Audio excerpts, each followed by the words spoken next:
Well, good morning, everybody. Welcome this morning to our pre-application workshop.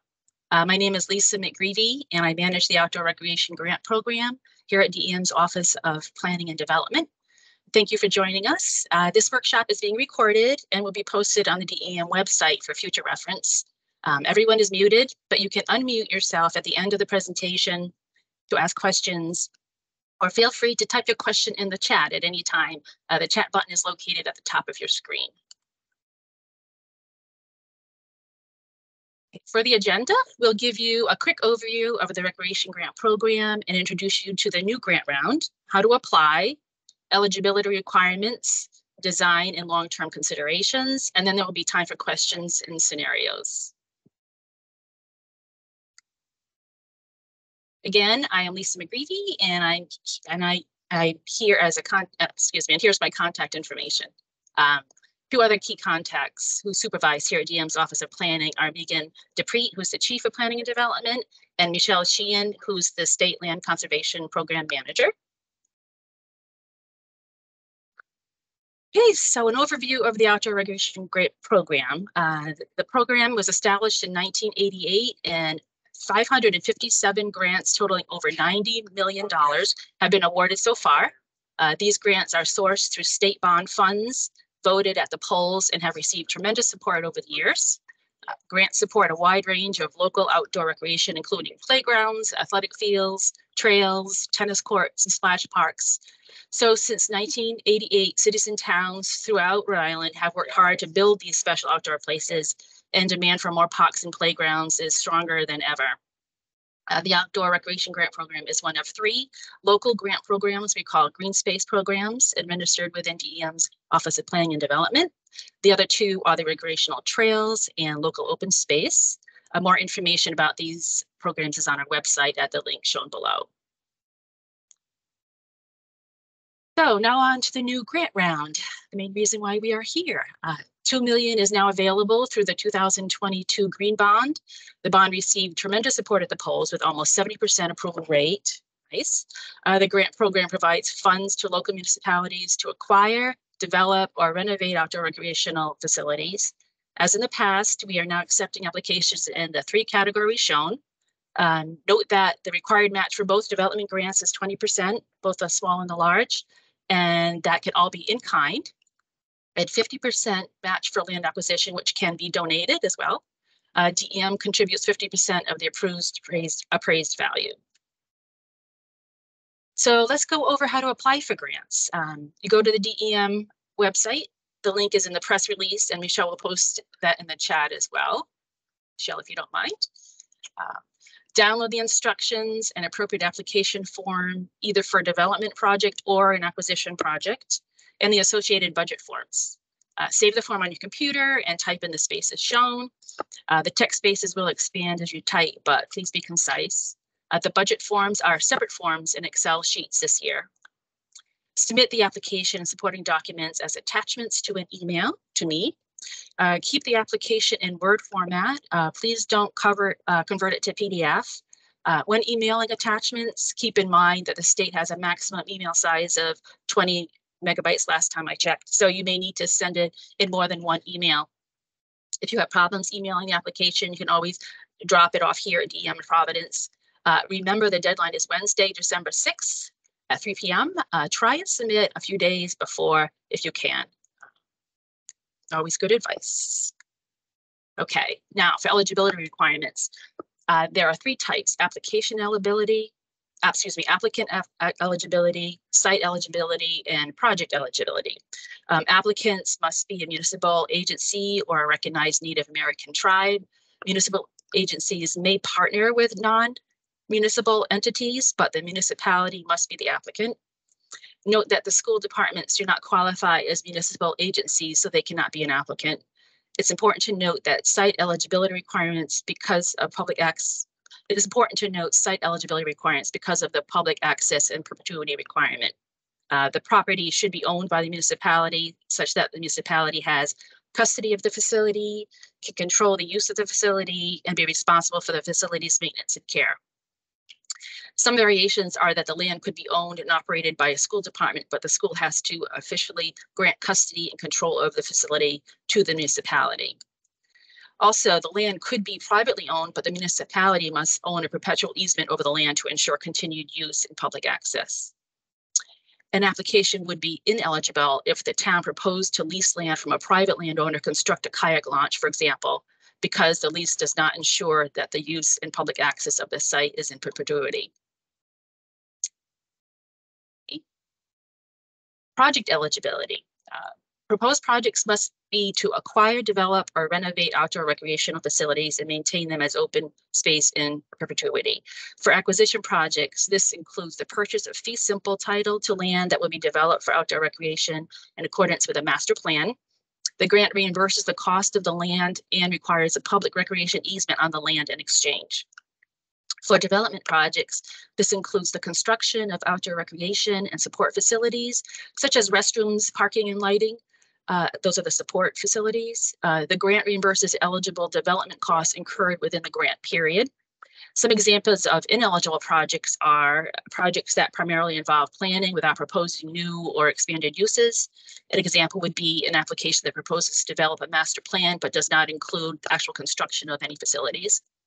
Also ineligible are projects that would significantly limit public access. For example, a playground or a school that is closed to the public most of the day. And projects that are primarily for normal maintenance and repair. For example, the resurfacing of existing basketball courts without adding any new or expanded recreation facilities. Okay. Development project considerations. Make sure I didn't skip something here. Ineligible, okay. All right, here are some considerations for development projects you may be applying for. Please list all the permitting requirements on the application where indicated. For projects with more complex permitting needs, we recommend you schedule a pre-application meeting with DEN's Office of Customer and Technical Assistance. Contact Ron Gagnon. For site considerations, applications will be reviewed hereby, or I will send out for review to the Historic Preservation and Heritage Commission. And our contacts are here. Also the Governor's Commission on Disabilities, and our contact is listed as well. Okay, here are some application updates and reminders. Last year, the instructions, applications, and budget forms are all in one document, and this proved to be more complicated than it had to be. So we separated them out into standalone documents, but you have to be sure now to download the correct application form, either a development project or acquisition, and their associated budget sheets. The project summary we are looking for a short, concise description of the project and why it is important. Please limit it to a half a page. Keep in mind that all of these projects are being reviewed by a committee, and it can be very time consuming if the descriptions are longer than they need to be.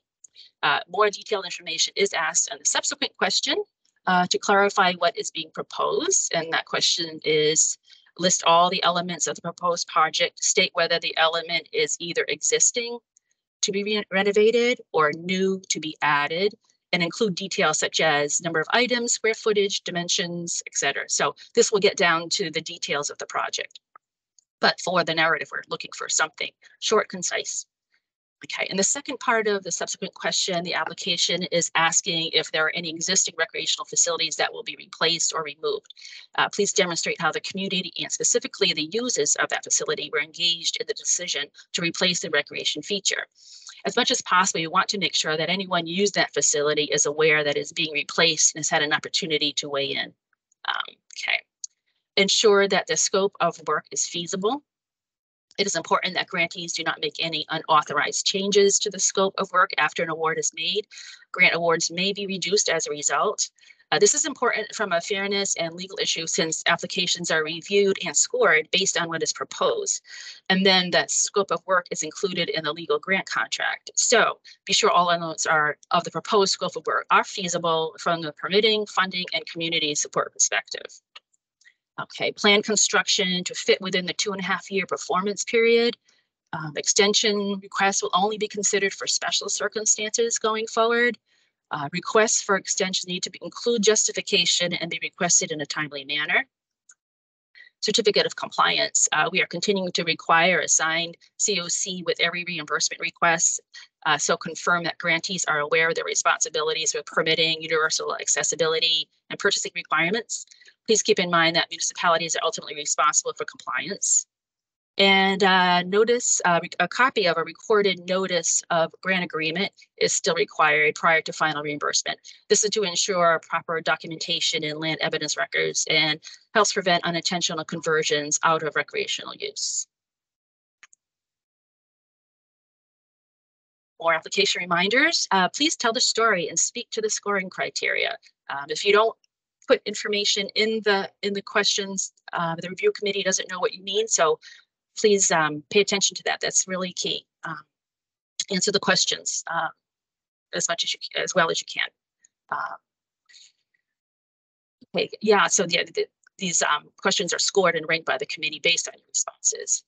Use careful consideration in developing boundary plans, since the boundary plan depicts the area that will be subject to public access requirements in perpetuity. There's no limit on the number of applications the municipality can submit, but each application must be prioritized with the highest priority receiving the most points, and that's up to 5 points. Match is calculated based on the total project cost, not a percentage of the grant amount. See the exact application for examples. So the 20% match for development projects can be 100% in kind and non-cash, such as municipals, and be non-cash, such as municipal staff and equipment and or volunteers. Match for acquisition projects are 50% of the land value. Waiver of retroactivity requests are being accepted now and until the awards are announced. We expect that to be in mid-May. This is used to request eligible match incurred after the grant announcement be applied retroactively.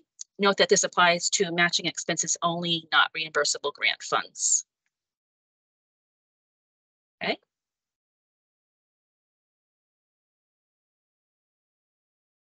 Here are some long-term considerations for accepting a grant.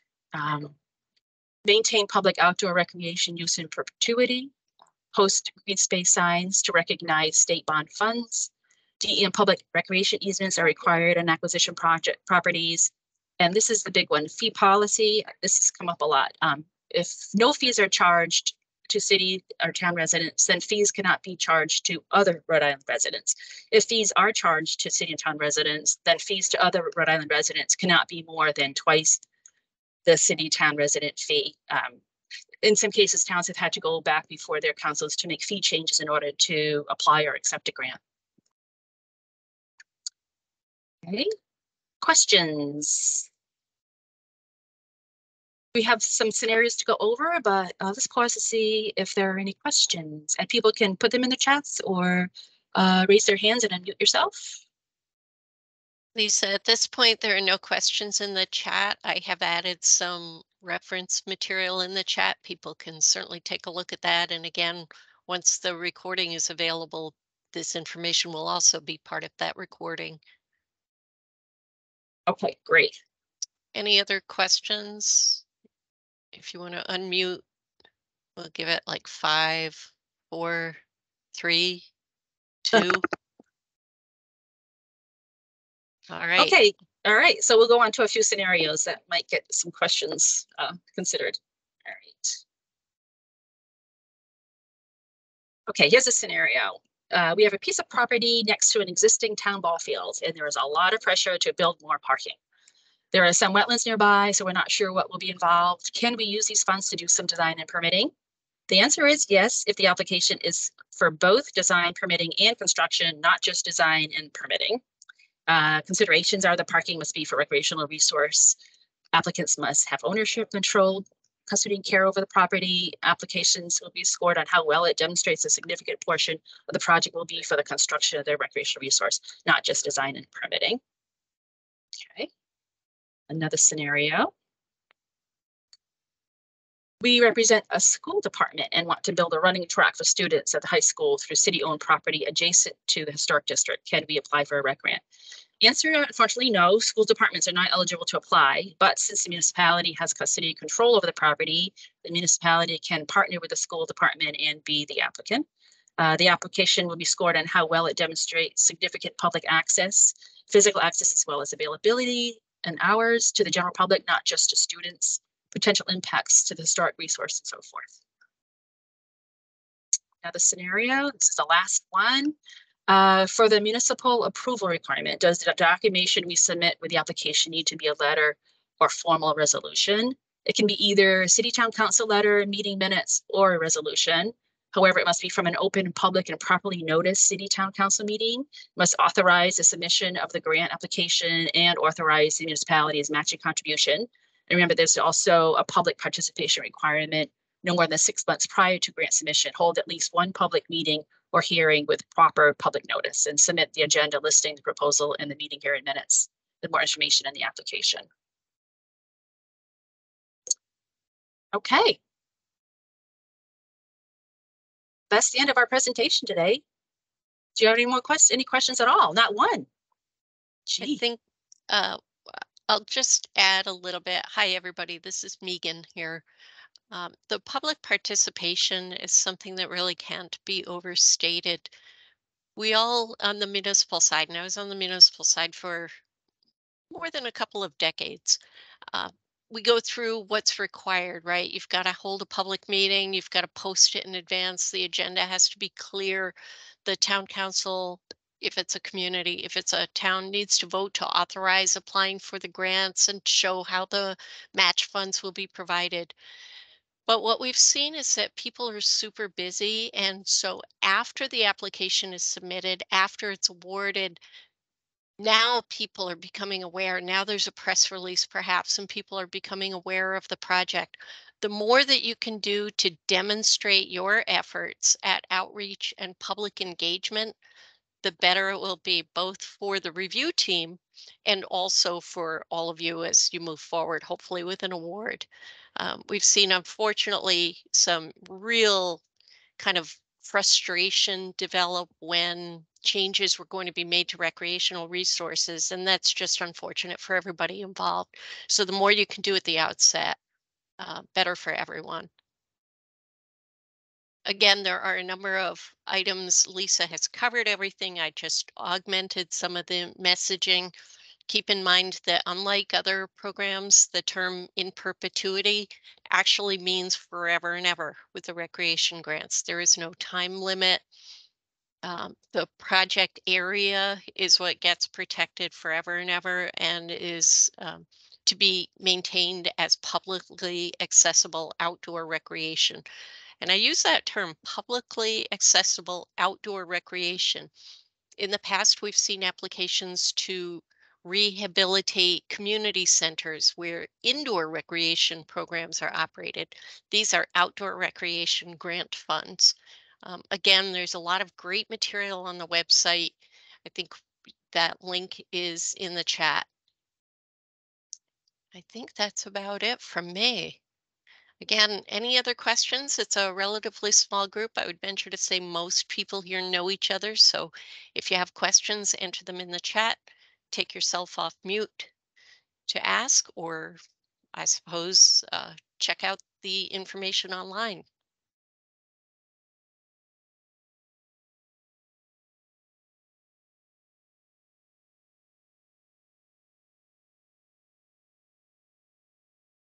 Lisa, what do you think? I think that's it. Yeah, feel free to reach out if you have any other questions. Be happy to help you with any questions you have or concerns. And hopefully we'll see a lot of good projects come in. Thank you very much. Enjoy the rest of your day. Bye now.